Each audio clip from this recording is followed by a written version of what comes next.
नमस्कार, मैं हूं संजय कुमार और आपको पता है कि हम लगातार जो है बाल विकास परियोजना के ऊपर आवाज़ उठाते हैं।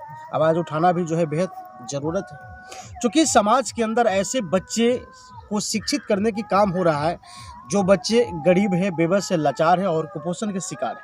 कुपोषण से बचने के लिए भी बहुत सारे सरकार की ओर से इस आंगनबाड़ी विभाग में आते हैं, लेकिन इस समय हमारे साथ जो है वरिष्ठ पत्रकार संजय माही जी जो है बात करने के लिए हैं। सर, सबसे पहले आपको स्वागत है। जी, बहुत बहुत धन्यवाद सर। जी सर, बिहार में जो है फिर से आंगनबाड़ी विभाग का जो है मंत्री बदल गया है, श्रवण कुमार आ गया है। क्या लगता है कि सर कुछ नया करेगा या फिर मदन सहनी के जैसे ही ये तहस नहस करेगा?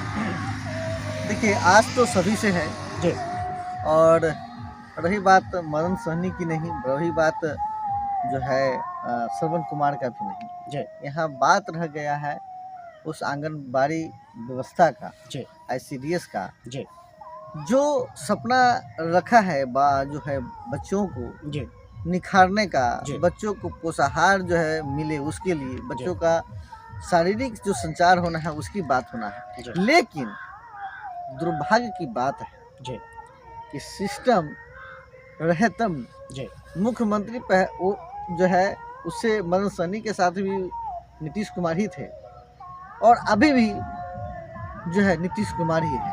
जी बस बदला है तो वो जिसको ये काम करना है। लेकिन बिहार में खासकर जो जब से अफसरशाही सरकार आई, यानी NDA की सरकार जब रही है, भ्रष्टाचार अफसरशाही सबसे ज़्यादा हुआ है। और मैं मानता हूँ कि अब जो होगा आंगनबाड़ी का विकास नामुमकिन है, जी क्योंकि अब अफसरशाही होगा। लोग जो है खासकर जो आंगनबाड़ी सेविका हैं वो मजबूरन हो जाएंगे कि नहीं, मुझे उनको जो है जो देना है 3500-3000 रुपया उनको मंथली देना ही देना है और उनसे ज़बरदस्ती लेगा। सबसे पहले कमी, अब तो मैं पहले भी बोला था कि कमी इन लोगों में है। आप मेहनत करते हैं लेकिन आपको अंदर आत्मा यह कबूल क्यों नहीं करता है कि हम मेहनत करते हैं? जी आपको लगता है कि नहीं हम चोरी कर रहे हैं। जी आप अपने अंदर आत्मा लीजिए। जी अभी कुछ दिन पहले जो है दूध मिला सभी बच्चों को। जी आप दूध पिला रहे हैं या नहीं पिला रहे हैं मुझे नहीं पता, जी लेकिन अगर उस बच्चे के लिए दूध मिला है तो दूध पिलाइए। जी नहीं तो आप अगर दूध पिला के सोच रहे कि हमारे बुआ को माने पोषण युक्त हो जाएगा, जो है उसका बॉडी एकदम सॉलिड हो जाएगा, वो नहीं होगा। जी पाप का धन कभी पछता नहीं है और पाप का धन खाया हुआ वो भी पछता नहीं है। तो इसलिए अब विकास तो हम नहीं मान पाएंगे जब तक ये खुद जो आंगनबाड़ी मजबूत नहीं होगी, वो अपने आप को नहीं समझ पाएगी कि हम क्या है।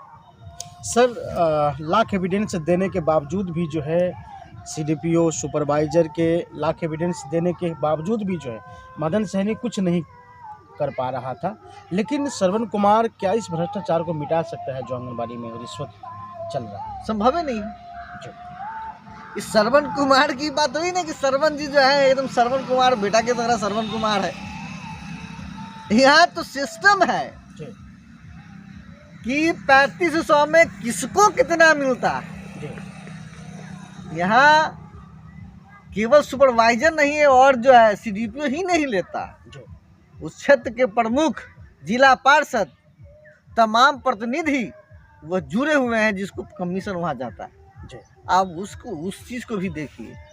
ये डायरेक्ट जो है जाता है एक सेविका के पति के द्वारा या एक जो है दलाल के द्वारा। जब वो 3500 रुपया मिलता है उसके पास जाता है, 4000 रुपया जब उसके पास जाता है, तो आप एक जगह बस 4000 देख रहे हैं कि CDPO के पास जा रहा है, लेकिन CDPO के पास कहाँ कहाँ क्या बंटवारा हो तो नहीं देख रहे हैं।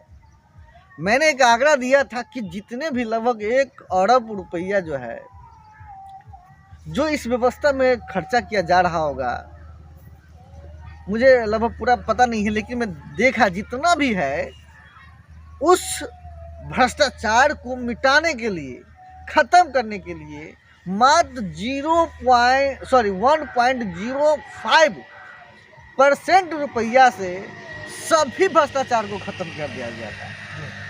आप देखिए कि आंगनबाड़ी को तनख्वाह कितना दिया जाता है, सुपरवाइजर को तनख्वाह कितना दिया जाता है, जो है CDPO को कितना दिया जाता है। आप देखिए कि पोषाहार का पैसा कितना आता है और ये सभी को एकदम से जितने भ्रष्टाचार में, वो भ्रष्टाचार को ख़त्म करने के लिए, मतलब एक एग्जांपल लीजिए, एक सेंटर पर 25,000 रुपया है, जो उस पे सेंटर 25,000 को एकदम पचा देने के लिए, मतलब 25,000 अगर आया सेविका के खाता में, वो सभी मिला के लगभग 30 से 35,000 रुपये का एक सेंटर पर खर्चा है। उसको ख़त्म करने के लिए मैं 10% उसको देना, यानी 3500 रुपये मात्र ख़त्म करना है। और 3500 रुपये में पूरा पाप साफ वॉशिंग पाउडर निरमा जो है एकदम 3500 में मिलता है, और वही साफ कर देना। यानी CDPO को दीजिए, वो 3,3500 रुपये दीजिए, और आपका जितने भी व्यवस्था किया वो ख़त्म कर दीजिए। कहीं है व्यवस्था जो सही से बच्चों को पढ़ा रही है, कहीं वो व्यवस्था है जो बच्चों को पोषण देना है वो दे पाते हैं। यूनिसेफ का बड़ा सपना था, जो आज कई देश में तो अच्छे से चल रहा है, लेकिन भारत ही आज इतना पीछे क्यों? मैं कहता हूँ यार, पोलियो से सीखो तुम आंगनबाड़ी। पोलियो जो है भारत को मुक्त बना दिया, पोलियो मुक्त भारत बन गया। और कुपोषण मुक्त कब होगा हमारा बिहार, कब होगा हमारा भारत, यह सोचना है। अगर कुपोषण जो है हमारे बिहारियों में है, हमारे भारत में रहेगा, आप कतई विकास नहीं कर पाएंगे।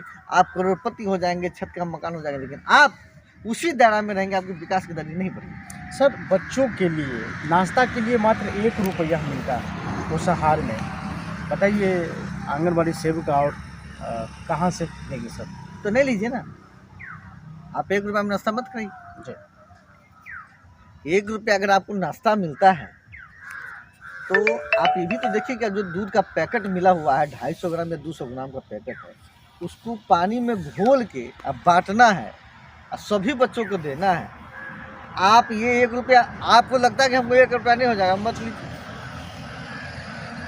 आप कहिए मेरे से नहीं हो पाएगा, हम नहीं कर पाएंगे। अब कोई आदमी ना ले, अभी डीलर ने कहा ना कि हमसे नहीं हो पाएगा, तो सभी लोग जो है अपना कर रहे थे, आंदोलन किए अपना ना। तो सर, अगर सेविका नहीं लेती है तो फिर भी तो अफसरशाही का डर है, मुख्यमंत्री का डर है कि चैन मुक्ति न कर दे, तो नौकरी से जो है हटेगी, बेरोजगार होकर के क्या करेगी? अब तो यही बात हो गया। हमको अभी याद आ गया, खेसारी जी कह रहे थे, जो भोजपुरी के अभिनेता खेसारी जी हैं, खेसारी जी ने कहा कि स्वर्ग का नौकर बनने से बेहतर है कि नर्क का ही राजा क्यों हो। जी।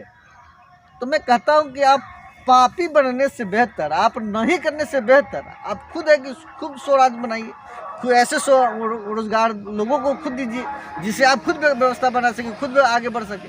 तो आप खुद बनाइए ना। क्यों लगता है कि आप 500 रुपया में या 2,000 या 3,000 में आप नौकरी करें? मत कीजिए। आपको करना है आप मत लीजिए, आपको करना है तो उसी व्यवस्था पर काम कीजिए जिससे आप हो सकता है। आप छोड़ दीजिए ना वो पैसा, आपको पोषाहार आपको जेबी में रखने नहीं आता है, आप खाता में मशीन निकालिए, तुरंत तो रिसर्व हो जाएगा, दिखा दीजिएगा कि हमने निकाला ही नहीं, क्योंकि हमसे होगा ही नहीं। इस तमाम व्यवस्था नहीं। सर, आपको लगता है कि नीतीश कुमार जो NDA में गया है, तो नीतीश कुमार को अब जो है केंद्र सरकार के साथ मिल करके आंगनबाड़ी को जो है सरकारी कर्मचारी घोषित करे, या जो एक महंगाई के ज़माने में जो वेतन है उसको कम से कम 20,000 वेतन किया जाए? नहीं हो सकता। ICDS के माध्यम से ही आंगनबाड़ी हो सकता है, और ये बिहार सरकार का इसमें कोई रोल नहीं है, भारत सरकार का इसमें कोई रोल, ये वर्ल्ड का है। WHO का ये मिशन है, वर्ल्ड हेल्थ ऑर्गेनाइजेशन का ये मिशन है, उसके द्वारा चलता है। तो सरकारी कर्मचारी इतना ईजी से कहीं आपने देखा किसी प्रदेश में सरकारी कर्मचारी का दर्जा दिया है? तो सरकारी कर्मचारी को वेतन बढ़ जाए, क्योंकि सभी जगह पर परसेंटेज दिया गया है, वेतन बढ़ाने के दे सकता है, लेकिन सरकारी कर्मचारी इतना जल्दी नहीं होगा। इसलिए नहीं होगा क्योंकि ये स्टेट का मामला नहीं है, ये कंट्री का मामला नहीं है, ये वर्ल्ड का मामला है। तो सभी तरह से देखना है, सरकार अपनी तरफ से फैसला नहीं ले सकती। सर, इसमें आंगनबाड़ी सेविका और सहायिका बीमा की मांग कर रही है कि कम से कम सेविका